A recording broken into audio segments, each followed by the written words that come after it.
코인케이스 스튜디오입니다. 2024년 4월 20일 토요일입니다. 1시 14분 지나고 있습니다. 비트코인 반감기가 도래했습니다. 채굴 보상은 6.25에서 3.125 비트코인으로 감소가 됐다. 말 그대로 절반이 됐죠. 비트코인 일단은 팩트를 먼저 보고 여러분께 또 의견을 말씀드리도록 하겠습니다.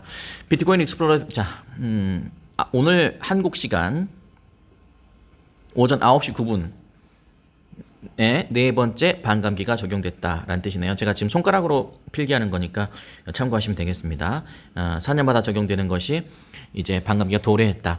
반감기가 도래했다는 것은 말 그대로 비트코인 이제 채굴이 한계에서 절반으로 줄어든다는 뜻으로 쉽게 설명드릴 수 있겠고, 반감기가 시작됐다고 해서 뭐 갑자기 폭등하거나 뭐 그럴 수도 있고 아닐 수도 있겠지만 어쨌든 간에 지금 당장의 어떤 움직임보다는 향후 12개월에서 16개월,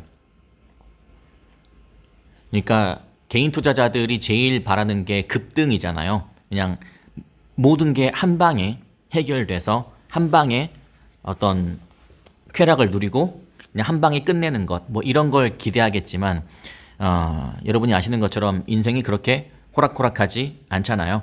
그래서 제가 12개월에서 16개월, 이것은 뭐 제가 개인적으로 설정한 게 아니고 그동안 비트코인 반감기 3회에 걸친 반감기 이후의 움직임을 보면 대체로 12개월 반감기 시점 이후에 12개월에서 16개월 후에 보면, 뒤를 돌아보면 굉장히 많이 올라와 있다는 것을 알게 된다.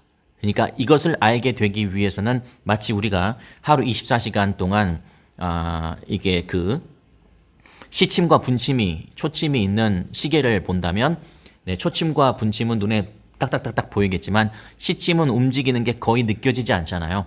그런 느낌이지만 어쨌든 24시간이 지나면 지날수록 시침도 움직이게 될 것이고, 그리고 비로소 하루가 지났구나라는 것을 느낄 수 있는 것처럼 이것도 그런 개념으로 생각하셔야지 여러분께 도움이 되는 것이지, 뭐 지금부터 뭘 시작해보자 뭐 그거는 아니다라고. 그러니까 지금부터 시작해보자, 그 무슨 말씀인지 아시죠? 지금부터 폭발적으로 올라갈 것이다, 뭐 그런 것은 아니다라는 거, 그렇게 말씀드릴 수 있겠습니다. 계획을 잘 세우셔서 진짜 길게 보고 싶으신 분들은 2030년까지 보시면 되고, 짧게 보시고 싶으신 분들은 12개월도 좀 뭐 하시면 그냥 7월 그 금리 인하가 첫 단행될 때 그때를 뭐 기다리시거나, 짧게는 7월, 조금 적당히는 12월, 그리고 길게는 12개월에서 16개월 사이, 뭐 이렇게 여러분께서 계획을 세우셔서 하시면 되겠다라는 말씀 드리겠습니다.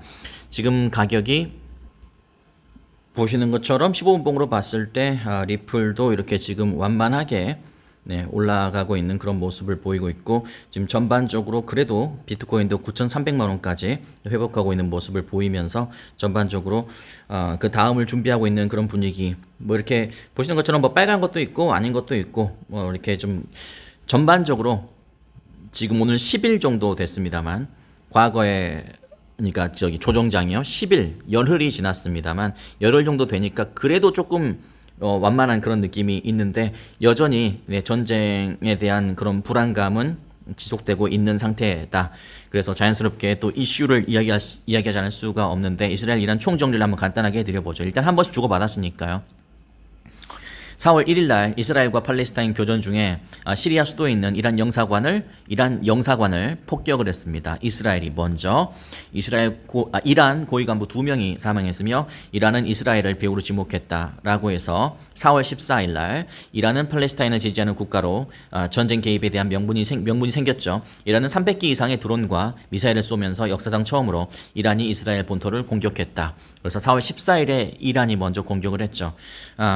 그래서 이게 이스라엘과 팔레스타인 전쟁이 중동 전쟁으로 번질 수 있다는 불안감이 형성되고 있는 가운데, 미국은 이스라엘에게 이란에 대한 보복을 지지하지 않는다라고 시사했지만 4월 19일 이란 본토에 있는 공군기지 및 핵시설 지역에 폭발음이 발생하며 이스라엘의 보복에 대한 내용이 확인되고 있는 상태였죠. 이란에서 밝힌 바로는 폭발음은 방공망 활성화하는 데 대한 소음이었으며 이스라엘의 공격은 미사일 미포함, 드론 3대로 격추에 성공했다고 밝혔다라는 크지 않은 공격 범위에 시장은 안동함을 표하며 증시는 일부분 회복을 시도하고 있는 모습이지만 이란은 이스라엘의 핵시설을 공격하면 핵 원칙을 재검토해야 한다면서 이스라엘에 대한 핵 사용 가능성에 대한 내용까지 확인되고 있다. 일단은 그러니까 여기까지만 딱 봤을 때는 양쪽이 한번 주고받은 거죠. 이란이 먼저 300기로 공격을 했고 근데 다 격추해서 다행인 거고 그리고 다시 또 우리 이스라엘이 이란의 이스파한 그 군사시설 부근 좀 적당한 수준의 또 보복을 해서 지금 양쪽이 어느 정도 그래도 명분 있는 이렇게 보복을 한 수준으로 마무리되는 그런 그림이 서서히 그려지고 있는 것은 사실이지만 여전히 양측은 뭐 장난 같은 공격이었다 뭐 이런 식으로 받아치면서 또 설전을 벌이고 있기 때문에 우려감이 중동 전쟁에 대한 우려감이 완전히 사라진 거는 아니다 이렇게 할 수 있겠지만 그래도 일단은 좀 그 한시름은 놨다 이렇게 표현할 수 있겠습니다. 그래서 이것도 더 지켜봐야 되고 앞으로 어떤 움직임이 나올지 지켜봐야 된다라고 여러분께 말씀드릴 수 있겠습니다. 그래서 간단하게 정리를 해드리자면 일단은 반감기가 도래를 했기 때문에 이제 비트코인의 가치는 조금 더 올라간 것은 사실이다. 그러나 이 비트코인의 가치가 말 그대로 반감이 됐다고 해서 어떤 바로 우리가 기대하고 있는 뭐 급등, 폭등 뭐 이런 것을 기대하기에는 조금 이른 감이 있다.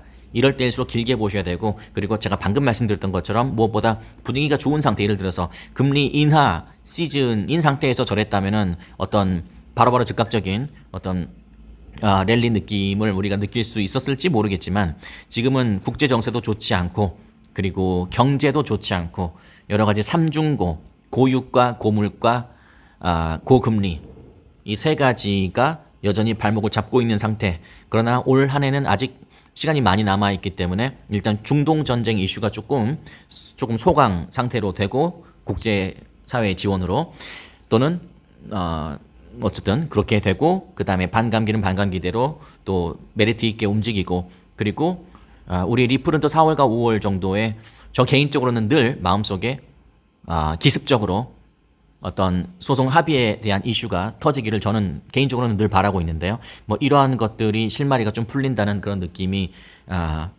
이렇게 객관적으로 들게 됐을 때 그때쯤에 다시 우리 암호화폐장은 잠시 미루었던 상승장의 느낌을 다시 받게 되지 않을까 저는 그렇게 생각을 하고 마지막으로 여러분께 드리고 싶은 말씀은 오늘 어제도 가끔 제가 말씀드리지만 이 비트코인은 이렇게 잠시 파였던 부분 이런 부분들이 작게 보이지만 우리를 굉장히 힘들게 했던 그런 부분들입니다. 이런 부분들이 시간이 지나면 어떤 기회가 될 수 있는 가능성이 굉장히 높고 그리고 이런 부분들이 시간이 지나면 지날수록 저 때가 진짜 2024년에 있을 수 정말 다시는 오지 않을 그런 기회였구나라는 생각이 들 수 있는 포인트가 있기를 저 개인적으로 착각하면서 바라고 있다. 이렇게 말씀드릴 테니까 여러분께서도 한번 이 판을 길게 한번 보시면서 위기는 늘 올 수밖에 없고 이 위기를 어떻게 기회로 극복해낼 수 있을지가 관건인데 그런 부분들도 여러분께서 잘 판단하셔서 최고의 또 투자 임하셨으면 좋겠다 이런 말씀 드리면서 오늘 현장에서 방송 잠깐 해드렸습니다. 이따 5시쯤에 제가 스튜디오 복귀해서 또 새로운 또 뉴스 여러분께 전달해 드리도록 하겠습니다. 자, 힘든 시간이고 이게 전쟁 이슈는 정말 드문 어떤 진짜 악재이기 때문에 이런 것들을 기회로 바꾸기도 쉽지 않고 멘탈 관리하기도 쉽지 않습니다. 그래서 다 힘들다. 그리고 정말 힘들 때도 있고 또 나중에 다시 해가 뜰 때도 있다. 이런 것들을 좀 생각하면서 너무 안일하게 생각하시기보다는 항상 다음을 좀 길게 보면서 이 이슈가 지난 다음에는 어떤 것이 생기게 될까 이런 것들을 좀 염두에 두면서 투자에 임하시는 것이 좋겠다라는 말씀까지 드리겠습니다. 자, 여기까지만 하시죠. 그리고 이따 5시에 뵙겠습니다.